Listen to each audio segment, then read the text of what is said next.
Time now for the latest in local news. In the news of Southeast Georgia, law enforcement community is mourning the loss of Ware County Sheriff Randy Royal. The Ware County Sheriff's Office confirmed his death, and they say it was not job-related or related to COVID-19, but the cause of death has not been released. Royal became the Ware County Sheriff back in 2009, winning his third election just this past election cycle in 2020. And on the Ware County Sheriff's website, Royal wrote the following. He says, quote, "It is a distinct honor to serve the citizens of Ware County. I'm exceptionally proud of the fine men and women of the Sheriff's Department who strive each day to keep the peace. They risk their lives each day to ensure the safety of our community. I would like to express my sincere appreciation and deepest gratitude for the privilege to serve as Sheriff of Ware County. It's my belief that the Sheriff's Office should be operated with a common sense approach to the needs of its citizens. I am committed to providing efficient, effective, and professional service to the citizens of Waycross and Ware County," end quote. And funeral arrangements have not been finalized for Sheriff Royal, but again, Ware County mourning his loss today and this week. Coronavirus continues to be the big story across the state and nation. On Tuesday of this week, Governor Brian Kemp urged people to be patient as thousands are waiting to be vaccinated. Governor also on Tuesday threatened to take vaccines away from large hospital systems that his administration says are not moving fast enough to administer the shots. Governor made his statements Tuesday as infections and hospitalizations ran at record levels, and more school systems across the state are pulling back from in-person learning. One person every 154 people was diagnosed with COVID-19 in Georgia in the past 7 days that ended this past Monday, behind only Alabama and South Carolina in terms of infection rates. Number of people also hospitalized also continues to set records, with nearly 5,700 patients reported just this past Tuesday.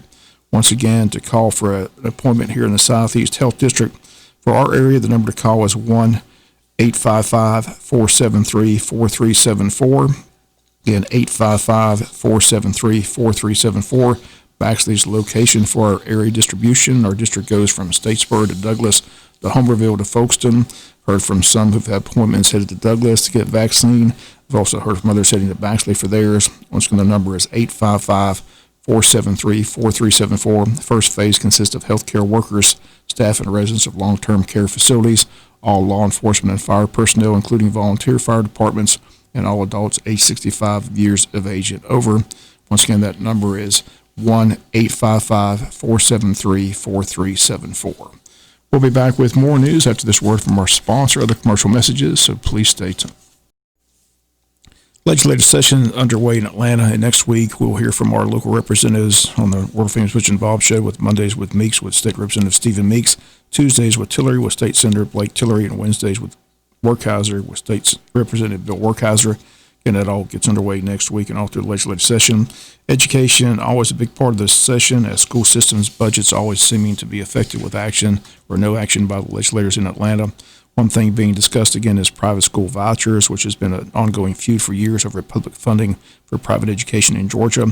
For several years, some lawmakers have pushed to spend more state money on private educational expenses, including tuition, and this year State Representative Russ Cantrell of Woodstock, Georgia, is back again with his proposal to give certain parents access to more state tax dollars. Various versions of the proposal have been shot down in years past, including one by Representative Cantrell back in 2018, rejected by a large bipartisan majority in the State House of Representatives. This time, the representative from Woodstock has updated his proposal for a pandemic year by expanding eligibility to students in school districts that are not offering in-person schooling. He says, "We've seen a lot with this pandemic that a lot of kids are not doing well with the virtual option.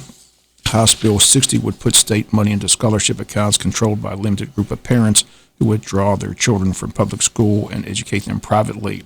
Groups representing both teachers and school boards strongly oppose this bill, saying it's a voucher and lightning rod in the politics of education for decades.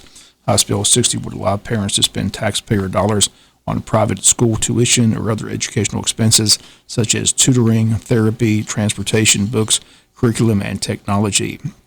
Public schools get roughly half their money from local taxes and the other half from the state, with a tiny portion from the federal government. House Bill 60 would give a district state portion to each qualifying student who withdrew from public school. That is why groups such as the Georgia School Board Association oppose the measure. They state it diverts public money to private schools that are not held to the same standards of public accountability and comes after years of state budget cuts for education. Public schools state this loss would come at the absolute worst time for the public school system. Meanwhile, the conservative group entitled Georgia Center for Opportunity supports the legislation, saying it ensures equal access to quality education options regardless of factors such as race or socioeconomic status. Representative Cantrell, who is pushing this legislation, says public schools cannot satisfy every student's needs, so parents deserve options to customize educational services. He notes this legislation targets a limited number of students: the poor, the disabled, the adopted, the bullied, and those in military families, though it also includes those in a school that is exclusively online due to COVID-19. Other school legislation being discussed in Atlanta thus far includes Senate Bill 3, which would raise the mandatory education age by a year to 17. Also, House Bill 23 is being discussed regarding annexation disputes that involve schools, and House Bill 32 establishing a tax credit for teachers who agree to teach in certain rural and low-performing schools. Once again, education always a hot-button topic during the legislative session, and again, we'll be checking in next week with our representatives to get their views on these different House bills being presented. Locally, Tuesday, our school board met and schools remain in session. Big story is the search underway for the Wayne's next school superintendent. The board said on Tuesday they have 29 applications dwindled down to the final 3. That process begins this coming Tuesday with the board meeting at 3 p.m. Chairman Nick Ellis, who was reappointed as chairman for another year, says the target date to have the final 3 applicants will be February 26th. Once they narrow it down to the final 3, those 3 names have to be made public to the community, and then they dwindle it from 3 to the final choice. We'll come back with the final news note after this word from our sponsor or the commercial messages, so please stay tuned.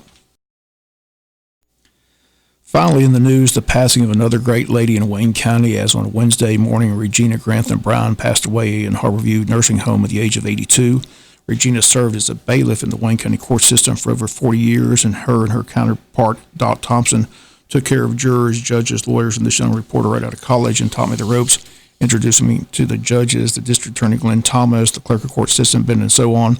Back in the days of the early 80s, murder trials had sequestered juries, and sometimes court was held on Saturdays. And keep in mind, this was before laptops and cell phones. So I remember one trial, the jury deliberations went into Saturday. So brilliant me wasn't much of a reader, so I thought I'd entertain myself and kill time waiting on the jury with a deck of cards. Judge opened court early Saturday morning, instructed the jurors to continue deliberations, and put the remainder of the court in recess. So I began playing cards in the back of the courtroom. 20 minutes passed, and Regina taps me on the shoulder and tells me that the judge, Abe Lynn Taylor, wanted to see me in chambers. Well, I got a lesson in words like contempt of court, court decorum, and procedures.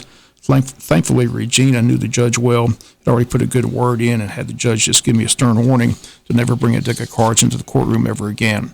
From that day forward, a lifelong friendship began, and I, like many, loved her for many years, known as Meemaw to many and adored by her family. She's survived by her husband of 67 years, D.O. Brown, a son, Reed Brown, and his wife, Susan, 2 daughters, Pam Brown and Amy Fry, and her husband, Mark, several grandchildren, and 13 great-grandchildren. The private graveside service is going to be held today in the Bethlehem Baptist Church Cemetery with Pastor Pete Allman officiating, Reinhardt and Sons Funeral Home in charge of all the arrangements. An iconic person here in Wayne County for many years in the court system, lady I truly loved. My thoughts and prayers with the family today. Again, Regina Meemaw Brown passing away Wednesday at the age of 82. What a great lady. That's going to do it for latest in local news. Sports comes your way in a few minutes. Bob Morgan saying have a great day.